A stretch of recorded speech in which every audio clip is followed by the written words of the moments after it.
انتشر في بلادنا ماذا نصنع؟ عاوزين نعرف الموالد كترت وإلى آخره. أقول أيها الأفاضل، وقد فصلت القول في هذه المسألة وأنا أقولها لله بلا عنترية جوفاء وبلا تمييع للقضية. في نفس الوقت نطرح بأدب وبتواضع وبحكمة، والله تعالى أسأل أن يرزقنا لكم الصواب. الصوفية نوعان. النوع الأول نوع يركز على الصفاء، على الذكر، على الطاعة، على العبادة، على الخلوة، يعني خلوة مع الله تبارك وتعالى. ولفظة الخلوة لفظة نبوية على أي حال، يعني حتى لا يتصور البعض أنني أردد بعض المصطلحات. الخلوة كما في حديث النبي: ورجل ذكر الله خاليا ففاضت عيناه. المهم أيها الأفاضل، هذا المنهج لا ينكره سادتنا وإمتنا وعلماؤنا كشيخ الإسلام ابن تيمية وشيخ الإسلام ابن القيم وشيخ الإسلام ابن رجب إلى غير ذلك. أئمتنا لا ينكرون هذا المنهج، منهج التعبد والذكر والصفاء والإخلاص والخلوة للطاعة وللعبادة.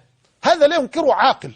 الإمام ابن القيم يشرح كتابا لإمام من أئمة هذا التصوف وهو الإمام الهروي في كتابه الماتع القيم، يقول: مدارج السالكين.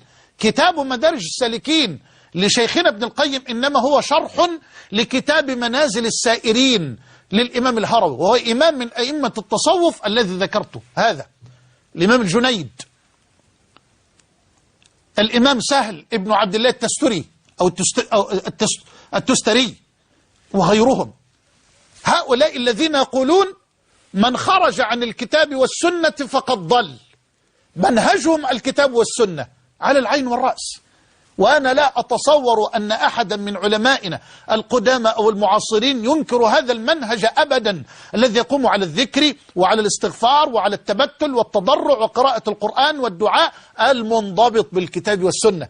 أما المنهج الآخر لا أعلم أحدا من هؤلاء الأئمة من أئمة هذا التصوف الأول الذي ذكرت، ولا أعلم واحدا من علمائنا الحاليين والمعاصرين يقبل هذا المنهج الثاني، ألا ومنهج الموالد ومنهج الرقص ومنهج الخلل والطبل والزمر وشرب المخدرات وإلى غير ذلك. وأنا لا أريد أن أطيل النفس في هذا، فهذا واقع معلوم، نرفض هذا، ولا يوجد مسلم على وجه الأرض يقبل هذا. فهذا خلل في دين الله تبارك وتعالى لا دليل عليه لا من قرآن ولا من سنة، وهذا هو الذي يضر ديننا ويضر أمتنا.